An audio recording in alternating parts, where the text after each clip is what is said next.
नमस्कार दोस्तों, स्वागत है आप सभी का हमारे यूट्यूब चैनल एग्जाम टाइम्स पे। आज की वीडियो में डिस्कस करेंगे मेंस लेवल डीए के क्वेश्चंस। तो चलिए फर्स्ट डीए देखते हैं हमारी आज की वीडियो की। डायरेक्शंस गिवन है हमें। A seller buys some items A B C D and E from various factories and sell them at different prices. एक सेलर है, उसने 5 आइटम्स है ए बी सी डी और ई, इनको ख़रीदा है डिफरेंट फैक्ट्रीज से और उनको डिफरेंट प्राइसेस पे उसने सेल किया है। The price at which he buys from the factories is the cost price. The price at which he sells at the shop is selling price. जिस प्राइस पे वो खरीदता है उसको कॉस्ट प्राइस बोला गया है और जिस पे वो सेल करता है उसको सेलिंग प्राइस बोला गया है। The bar chart shows the change in cost price and change in profit in 2015 with respect to 2014. Bar graph हमें गिवन है, उसमें हमें चेंज गिवन है सीपी और प्रॉफिट का 2015 का 2014 के रिस्पेक्ट में।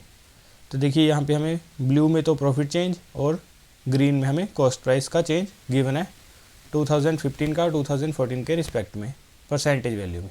In some cases the cost price and the profit is increased while in other cases it is decreased. कुछ केसेस में कॉस्ट प्राइस और प्रॉफिट इंक्रीज़ हो रहे हैं और कुछ में डिक्रीज़ हो रहे हैं। The positive percentages shows an increase and the negative percentages shows the decrease. जो पॉजिटिव परसेंटेज है उसमें हमें इंक्रीज़ और नेगेटिव में हमें डिक्रीज़ गिवन है। तो डायरेक्शंस हमने रीड कर ली। अब देखते हैं इसे क्वेश्चन हम। फर्स्ट क्वेश्चन हमारा, item E was sold at 21 to 1/19% profit in 2014। If item E was sold at 3192 in 2015, find the cost price of E in 2015। E जो प्रोडक्ट है उसको बेचा गया है 21 to 1/19% के प्रॉफिट पे 2014 में। आगे हमें गिवन है कि अगर 2015 में उस प्रोडक्ट को 3192 में बेचा गया हो तो उसका हमें सीपी फाइंड आउट करना है 2015 में कितना होगा। करते सॉल्व इसको। तो देखिए अब जो हमें प्रॉफिट परसेंटेज गिवन है 2014 का वो है 21 to 1/19%। इसका हम रेशियो बनाएंगे तो ये बनेगा 4/19। सो अब हम यहाँ से बोल सकते हैं कि अगर प्रोडक्ट का 2014 में सीपी जो है वो है 19x तो उसका एसपी जो हो जाएगा वो हो जाएगा 23x, क्योंकि ये 4 है प्रॉफिट और ये 19 है सीपी। 4 + 19 23। और अब हमें फाइंड आउट करना है कि उस प्रोडक्ट का 2015 में सीपी कितना होगा अगर उसका एसपी 3192 रुपये हमें गिवन है। सो अब देखिए यहाँ से 2015 के लिए हम ग्राफ का यूज़ करें, अगर यहाँ पे ई प्रोडक्ट के लिए जो वैल्यू चेंज है सीपी का वो है -8%। इसका मतलब जो वैल्यू थी 2014 में सीपी की उसमें डिक्रीज़ हुआ है 2015 में 8% का। सो अब हम यहाँ से वैल्यू फाइंड आउट कर सकते हैं 2015 में सीपी कितना होगा इस प्रोडक्ट का। तो देखिए 19x को अगर हम मान लें कि 190 है ये, तो यहाँ से इसका 8% हम माइनस कर देंगे। 190 का 8%, 8 से मल्टीप्लाई करेंगे 19 को तो ये बनेगा 152 और 0 एक्स्ट्रा डिवाइड बाय 100 परसेंटेज का कट करेंगे यहाँ से। सो 15.2 हम माइनस कर देंगे 190 में से, तो यहाँ से ये नंबर बन जाएगा 174.8। सो सीपी आ गया 174.8। अब उसके बाद प्रॉफिट जो है 2014 में ये 190 माना है तो यहाँ पे सीपी आ गया, एसपी आ गया 230। सो प्रॉफिट आ गया इन दोनों का गैप यहाँ से 40। अब उसके बाद प्रॉफिट में जो चेंज है वो है माइनस का 5%। सो प्रॉफिट में भी डिक्रीज़ हुआ है 5% का। 40 का 5% ये आ जाएगा 2। सो 2 का डिक्रीज़ है 40 - 2 38। सो प्रॉफिट हो गया यहाँ पे 38। अब यहाँ से एसपी आ जाएगा 174 में 38 ऐड करेंगे तो यहाँ से बनेगा 212.8। सो ये इक्वल हमें गिवन है 3192 के। सॉल्व करेंगे यहाँ से तो देखिए अब डेसिमल हटाएंगे तो डिवाइड में 10 आएगा, कट करेंगे 4 पे 5 टाइम्स, 12 बनेगा 3 टाइम्स, उसके बाद 2 पे और यहाँ पे आएगा 7 टाइम्स, 39 बनेगा 9 पे, 32 बनेगा 8 पे। अब उसके बाद 2 से कट करेंगे 10 को 5 टाइम्स और 532 को 2 6 और 6। सो अब देखिए यहाँ से 798 है जो वो 3 टाइम्स है 266 का, तो यहाँ से कट कर देंगे 3 पे। 1 यूनिट की वैल्यू आ गई यहाँ से 15। सो अब हमें मल्टीप्लाई करना है 174.8 को 15 से और सीपी आ जाएगा यहाँ पे 8 से करेंगे 120, 0 आएगा डेसिमल के बाद, 12 कैरी होगा। 4 से करेंगे 60 + 12 72, 7 कैरी होगा। 7 से करेंगे 105 + 7 112, 2 आएगा, 11 कैरी होगा। 15 × 1 15 + 11 26।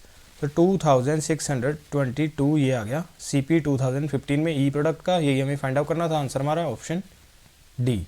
अब देखते हैं हम next question. In 2015, the shopkeeper got ₹28.8 more profit on item B as compared to the profit he made in 2014. The profit he made on B in 2014 was 20%. Find the selling price of item B in 2015. Given हमें कि 2015 में shopkeeper जो है उसको B item sold करने पे 28.8 का ज़्यादा प्रॉफिट हुआ है 2014 के कंपैरिजन में, और जो प्रॉफिट उसको 2014 में हुआ था प्रोडक्ट बी को सोल्ड करने पे वो था 20%। हमें फाइंड आउट करना है कि उस प्रोडक्ट का सेलिंग प्राइस कितना होगा 2015 में। तो देखिए अब हमें यहाँ पे डिफरेंस गिवन है 28.8, ये है प्रॉफिट का गैप 2014 और 15 का। तो इसको हम यूज़ कर सकते हैं यहाँ से ग्राफ में। देखिए प्रोडक्ट बी के लिए जो प्रॉफिट है वो है 12% का इंक्रीज़ हुआ है 2014 के कंपैरिजन में 2015 में। तो यहाँ से हम बोल सकते हैं कि 12% जो है वो इक्वल है 28.8 के। तो यहाँ से 1% की वैल्यू 2.4, सो 100% आ गया यहाँ से 240। सो प्रॉफिट 240 हुआ 2014 में, और 15 में इसका 12% और ऐड कर देंगे इसमें। सो अब देखिए 240 का 12%, 10% आएगा 24, और 2% 1% होगा 2.4, 2% हो जाएगा 4.8। सो ये बना 28.8। अब इसको हमें ऐड करना है, तो यहाँ से प्रॉफिट आ गया 268.8 2015 में। और अब हमें फाइंड आउट करना है बी प्रोडक्ट का सेलिंग प्राइस कितना होगा 2015 में, अगर उसको 2014 में बेचने पे प्रॉफिट हुआ था 20% का। तो देखिए 20% का रेशो बनेगा 1/5। तो यहाँ से हम बोल सकते हैं कि अगर CP 5 था, SP होगा 6, इनका गैप 1 यूनिट, ये है 2014 में। सो 2014 में ये 1 यूनिट प्रॉफिट जो है ये इक्वल है 240 के। तो यहाँ से CP आ गया 1200। सो 1200 CP आ गया 2014 में। अब उसके बाद देखिए 2015 के लिए जो इंक्रीज़ है CP में वो है बी प्रोडक्ट का 8.33%। रेशो बनेगा 1/12।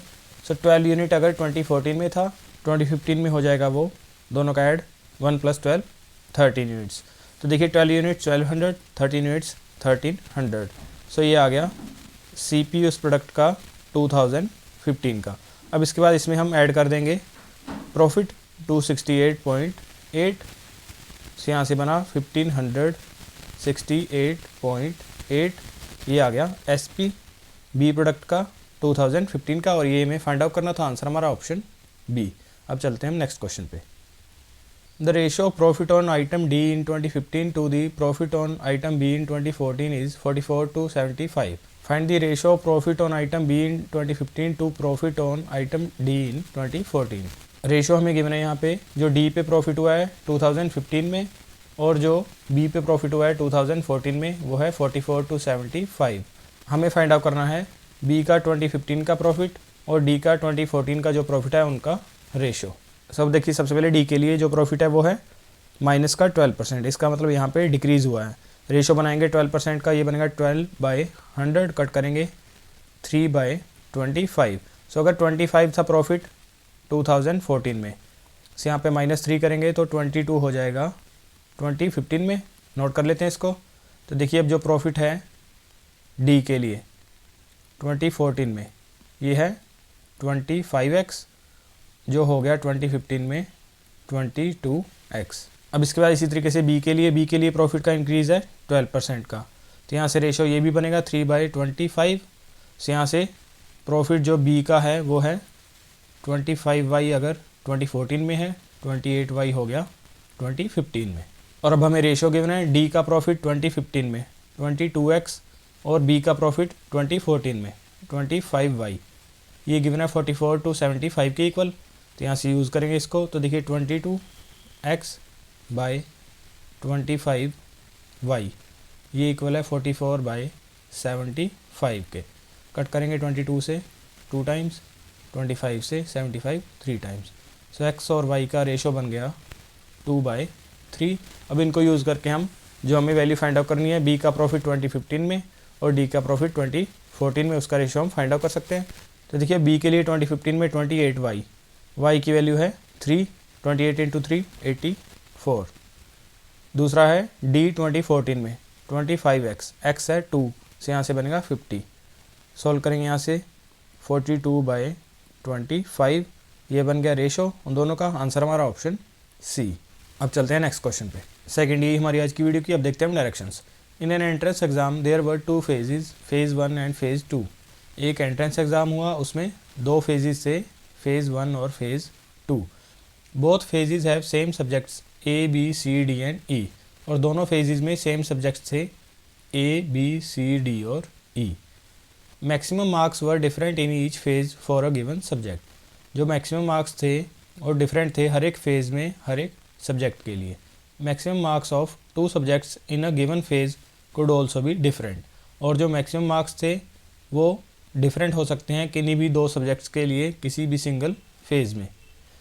अ student scored different marks in a given subject in both the phases. एक स्टूडेंट ने डिफरेंट मार्क्स स्कोर किए हैं डिफरेंट सब्जेक्ट्स में दोनों फेजेस में। The charts below shows the following things. Relative maximum marks. The maximum marks of a subject in phase 1 with respect to maximum marks of the same subject in phase 2 in percentage.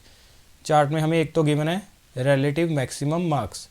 ये क्या है? ये हैं maximum marks phase 1 में थे किसी भी subject के with respect to maximum marks उस सब्जेक्ट के फेज़ 2 के परसेंटेज की फॉर्म में। और दूसरा हमें गिवन है relative obtained score. The score obtained by student in phase 1 with respect to score he obtained in same subject in phase 2 in percentage. Relative obtained score जो है वो है कि जो स्टूडेंट है उसने जो स्कोर किया है किसी पर्टिकुलर सब्जेक्ट में फेज़ 1 में वो कितने परसेंट है फेज़ 2 में उस पर्टिकुलर सब्जेक्ट का परसेंटेज की फॉर्म में वो हमें गिवन है। तो अब देखिए डायरेक्शंस हमने रीड कर लिए। अब देखते हैं स्टेटेड क्वेश्चंस हम। The marks he scored in phase 2 of C and D are 90% and 72% respectively. Marks जो स्टूडेंट ने स्कोर किए हैं फेज़ 2 में सी और डी सब्जेक्ट में, सी में है 90%, डी में है 72%। In D the score obtained in phase 1 is 30 less than the score in phase 2। जो डी सब्जेक्ट है उसमें उसका जो स्कोर है फेज़ 1 का वो 30 कम है फेज़ 2 में उस सब्जेक्ट के स्कोर से। If the score he obtained in phase 1 in C 60% of the score he obtained in phase 1 in D, find the total marks he scored in C and D together in phase 2। आगे हमें given है कि अगर उसने phase 1 के सी subject में 60% marks score किए हैं फेज़ 1 के डी सब्जेक्ट से, तो हमें फाइंड आउट करने हैं टोटल मार्क्स उस स्टूडेंट ने कितने स्कोर किए सी और डी में फेज़ 2 में। करते हैं सॉल्व इस क्वेश्चन को। तो देखिए अब डी के लिए हमें गिवन है कि फेज़ 1 में जो उसने स्कोर किया है वो 30 कम है उसके फेज़ 2 के स्कोर से। सो इसका यूज़ करते हैं हम। ग्राफ में हमें रिलेटिव ऑब्टेन्ड स्कोर गिवन है कि जो फेज़ 1 में स्कोर था डी में वो 75% है फेज़ 2 का।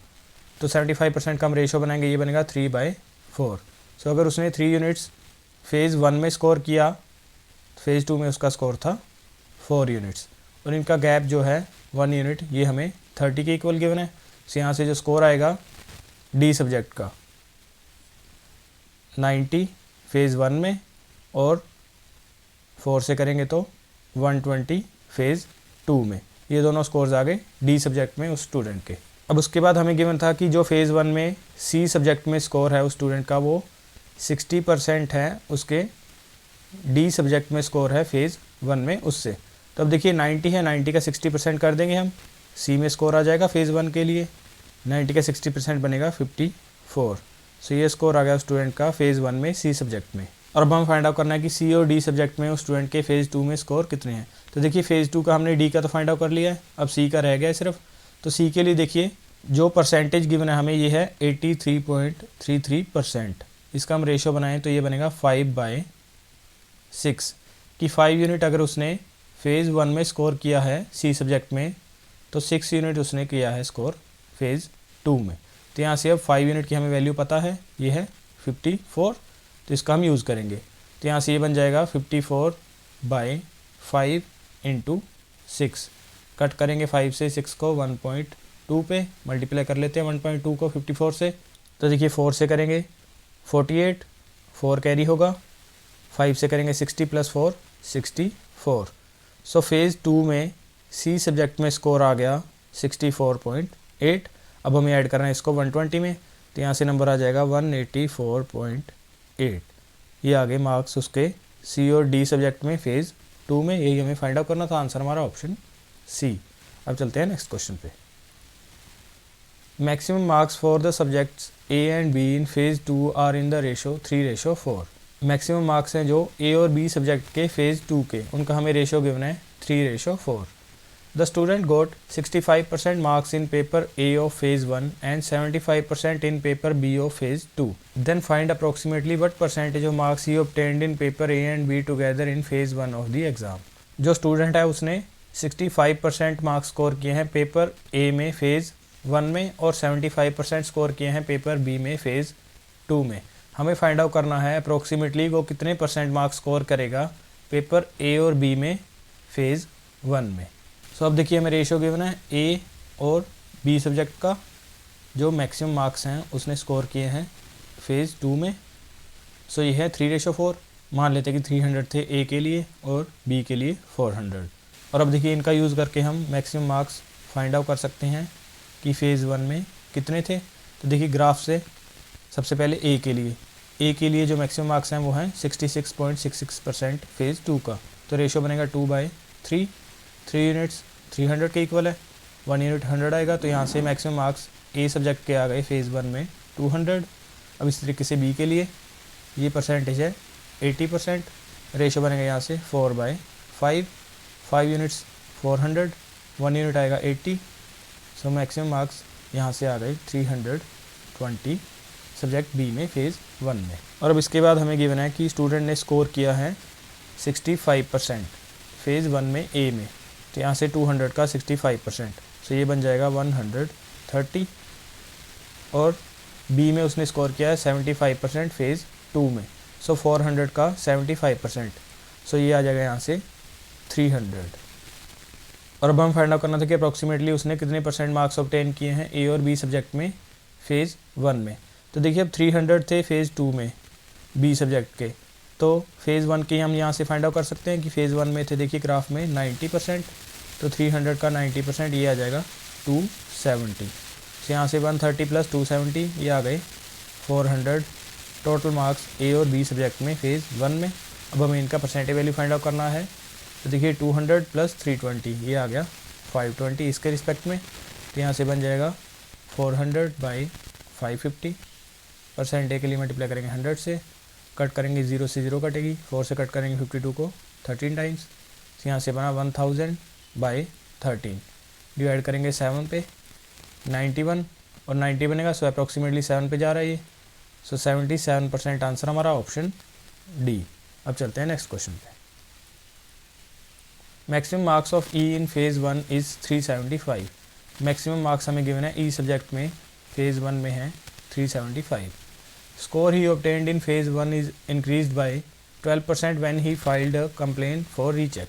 जो स्कोर उसने ऑब्टेन किया था ई सब्जेक्ट में फेज़ 1 में वो इंक्रीज़ हो गया 12% जब उसने कंप्लेन फाइल की रीचेकिंग के लिए। The score he has in phase 2 in E is 85%। और जो स्कोर उसका फेज़ 2 में है ई सब्जेक्ट में वो है 85%। Find the difference between the scores he obtained in E in 2 phases. हमें डिफरेंस फाइंड आउट करना है कि उसने ई सब्जेक्ट में जो ऑब्टेन किया है स्कोर दोनों फेजेस का कितना है। करते हैं सॉल्व इस क्वेश्चन को।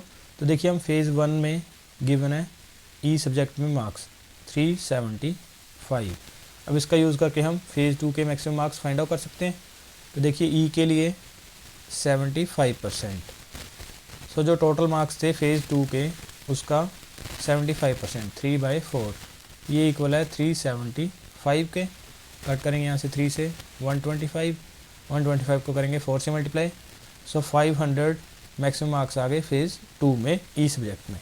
और अब इसके बाद हमें गिवन है कि फेज़ 2 में जो ई सब्जेक्ट में स्कोर था स्टूडेंट का वो था 85%। 500 का 85% ये बन जाएगा 425। अब इसका यूज़ करके हम फाइंड आउट कर सकते हैं फेज़ 1 में स्कोर कितना था। तो देखिए इसके लिए हम इसका फाइंड आउट करेंगे 80%। 425 का 80% 4/5। 5 से कट करेंगे 8 टाइम्स 5 टाइम्स। 85 को करना है 4 से मल्टीप्लाई, 2 बार डबल करेंगे 170 का डबल 340। सो 340 मार्क्स आ गए फेज़ 1 में ई सब्जेक्ट में। अब इसके बाद उसने रीचेकिंग के लिए फ़ाइल किया तो जिस वजह से उसके मार्क्स इंक्रीज़ हो गए 12%। और अब हम फाइंड आउट कर लेंगे यहाँ से 340 का 12%। तो देखिए 10% होगा 34 और उसके बाद 2%, 1% होगा 3.4, 2% हो जाएगा 6.8। ऐड करेंगे सभी को तो यहाँ से आ जाएगा 380.8। सो ये मार्क्स आ गए आफ्टर रीचेकिंग। और अब हमें डिफरेंस फाइंड आउट करना है 425 और 380.8 का। तो देखिए 25 और अगर 80 होता तो यहाँ पे 20 ऐड हो जाता, 45 आता, बट यहाँ पे 0.8 एक्स्ट्रा है, 45 में से 0.8 माइनस करेंगे तो ये आएगा 44.2। आंसर हमारा ऑप्शन बी। अब देखते हैं next question. If the score obtained by the student in D in phase 2 is increased by 60%, the resultant will be less than the maximum marks for D in phase 2 by 36 marks.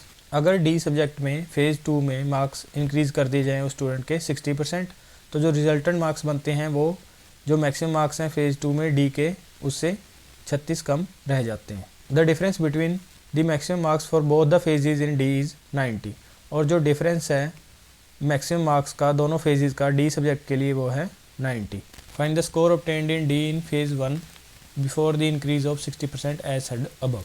Score find out करना हमने D subject में कितना था phase 1 में उस student का 60% increase होने से पहले।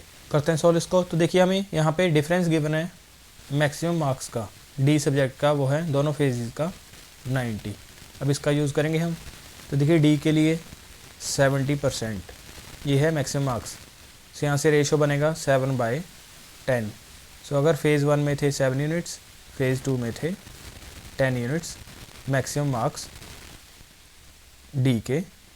तो अब देखिए यहाँ से 3 यूनिट्स ये हमें गिवन है 90 के इक्वल, सो यहाँ से मार्क्स आ जाएंगे 7 × 30 210 और 10 × 30 300। सो ये आ गए मैक्सिमम मार्क्स डी सब्जेक्ट में दोनों फेजेस में। और अब देखिए इस 300 में से अगर हम 36 माइनस कर दें तो हमें मार्क्स मिल जाएंगे जो 60% इंक्रीज़ करने के बाद हुए उस स्टूडेंट के। तो देखिए 300 में से 36 माइनस करेंगे तो ये बनेगा 264। सो ये मार्क्स आ गए उस स्टूडेंट के फेज़ 2 में 60% मार्क्स इंक्रीज़ करने के बाद। तो देखिए मान लेते हैं कि टी स्कोर था उसका, इसका 60% इंक्रीज़ कर दिया, रेशो बनेगा 8/5। से यहाँ से हम मार्क्स फाइंड आउट कर सकते हैं। 8 से कट करेंगे 264 को, ये आएगा 3 टाइम्स। सो मार्क्स आ गए 33 × 5। सो ये नंबर आ गया 165। सो ये आ गए फेज़ 2 में उस स्टूडेंट के मार्क्स। और अब हम फाइंड आउट करना है कि फेज़ 1 में डी सब्जेक्ट में कितने मार्क्स थे उस स्टूडेंट के। तो देखिए फेज़ 1 के लिए इसका फाइंड आउट करना हमने 75%। 165 का 3/4 मल्टीप्लाई कर लेते हैं 3 से 165 को। तो देखिए ये बनेगा 495 / 4 करेंगे जब 12 पे 15 बनेगा 3 टाइम्स और 7 5 123.75। आंसर हमारा ऑप्शन डी। अब देखते हैं next question. The score obtained by the student in B and D in phase 2 is 50% and 90% respectively. जो स्कोर obtain किया स्टूडेंट ने B और D सब्जेक्ट में फेज़ 2 में वो है 50% B में और 90% D में। Total percentage of marks obtained in B and D together in phase 1 is 70% of the maximum marks on the 2 subject. और जो परसेंटेज है उसकी बी और डी की टोटल मार्क्स की फेज़ 1 में वो है 70%। Find the maximum marks of D in phase 2 is what percentage of maximum marks of D in phase 2। हमें फाइंड आउट करना है यहाँ पे कि फेज़ 2 के जो बी सब्जेक्ट के मैक्सिमम मार्क्स हैं वो कितने % हैं फेज़ 2 के डी सब्जेक्ट के मैक्सिमम मार्क्स का। सो अब देखिए सबसे पहले बी के लिए जो मार्क्स हैं वो हैं ऑब्टेन्ड 50% ऑफ टोटल मार्क्स। सो यहाँ से हम लिख सकते हैं कि 50% का रेशो बनेगा 1/2। सो अगर बी के लिए मैक्सिमम मार्क्स फेज़ 2 में ये थे 200x और जो ऑब्टेन्ड हैं फेज़ 2 में ये हैं 100x। अब इसी तरीके से डी के लिए है 90%। तो अगर हम रेशो बनाए 90 का 9/10 तो ये बनेगा 100y थे अगर मैक्सिमम मार्क्स ऑब्टेन्ड हुए हैं 90y। अब उसके बाद देखिए हमें गिवन है कि टोटल जो परसेंटेज है फेज़ 1 में मार्क्स की बी और डी की वो है 70%। तो अब यहाँ से हम फेज़ 1 के मार्क्स फाइंड आउट कर सकते हैं। तो देखिए बी के लिए 90%। सो 100 का 90% ये बन जाएगा 90x और डी के लिए है 75%। 90 का 75%, 70% बनेगा 63, 5% बनेगा 4.5। सो यहाँ से ये नंबर आएगा 67.5y। और अब इन दोनों का सम हमें गिवन है 70% ऑफ टोटल मार्क्स। सब देखिए टोटल मार्क्स फेज़ 1 में, सो यहाँ से 200 हैं फेज़ 2 में, तो यहाँ से बी के लिए बन जाएंगे 200 का 80%। सो ये नंबर आएगा 160।